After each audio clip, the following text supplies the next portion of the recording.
경색된 남북 관계를 풀기 위한 해법을 모색하는 한반도 경제포럼이 지난 25일 여의도에서 열렸습니다. 북한 문제 전문가들이 발제자로 나서 대안을 제시했는데요. 정찬신 기자가 소개합니다. 제19회 한반도 경제포럼이 지난 25일 여의도 국회의사당에서 열렸습니다. 서울경제와 서울경제TV, 현대경제연구원이 주최한 이번 포럼은 통일 준비를 위한 우리의 과제, 남북관계 어떻게 풀어갈 것인가란 주제로 고유한 동국대 북한학과 교수와 유호열 고려대 북한학과 교수, 윤영관 서울대 정치외교학과 교수, 최대석 이화여대 북한학과 교수 등이 발제자로 나서 통일 준비를 위한 과제는 무엇인지 짚어보고 해법을 제시했습니다. 오늘 여기서 어떤 완벽한 해법을 찾아내기는 어렵다 하더라도 모색하는 그런 시간이 됐으면 하는 그런 바람입니다. 이인재 새누리당 최고위원은 축사를 통해 북한 주민들의 관심사는 이념보다는 먹고 사는 문제에 있다고 지적하고 상황이 변한 만큼 금강산 관광과 오이사 조치 해제 등의 대북 정책 변화를 촉구했습니다. 그 변화의 동력은 북한 엘리트의 마음에서 나오지 않는다고 생각합니다. 북한 주민들 마음 속에서 나오지 않겠느냐.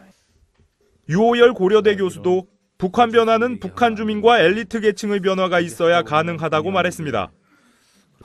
북한 주민들의 또 북한 엘리트들의 그런 의식 변화 또 선택의 결과로서 궁극적인 통일이 이루어지지 않을 것인가 이런 생각입니다. 특히 유 교수는 박근혜 대통령이 언급한 통일 대박론을 구현할 수 있는 신남북 관계를 구축해야 한다고 조언하고 이산가족 상봉과 체제 비방 중단, 육자회담 재개 등을 북핵 문제와 병행해 논의해야 한다고 강조했습니다.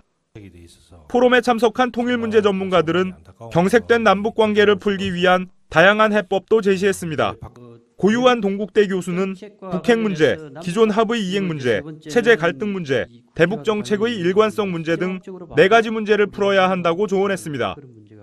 우리가 생각하는 통로는 민생의 통로인데 북한이 생각하는 오솔길은 정치 군사적인 작은 길인 것 같습니다. 남측의 작은 통로론과 북측의 오솔길론이 이익의 조화점을 찾기 위해서는 상호 신뢰를 바탕으로 호혜적인 접촉 통로를 많이 만들어놔야 할 것 같습니다.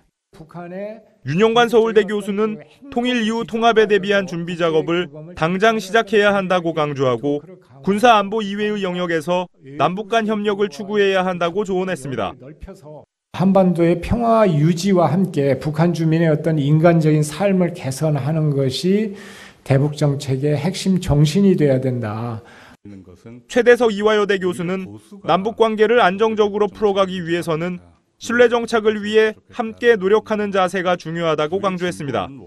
최 교수는 이를 위해 남북 간 기존 약속을 존중하고 이행하기 위한 남북한 상설 공동기구 설치를 제안했습니다. 상설기구는 우선적으로는 쌍방이 쉽게 합의할 수 있는 사업, 그리고 상호 간에 이익이 될 수 있는 사업을 우리가 얼마든지 거기서부터 논의할 수 있다고 봅니다. 북한 산림 녹화라든지 저는 이후 여사의 방북도 남북관계 회복에 큰 도움이 된다고 봅니다. 이날 한반도 경제포럼에 참석한 50여 명의 정관계 인사들은 통일 준비를 위한 전문가들의 다양한 의견에 귀를 기울이며 공감대를 형성했습니다. 서울경제TV 정창신입니다.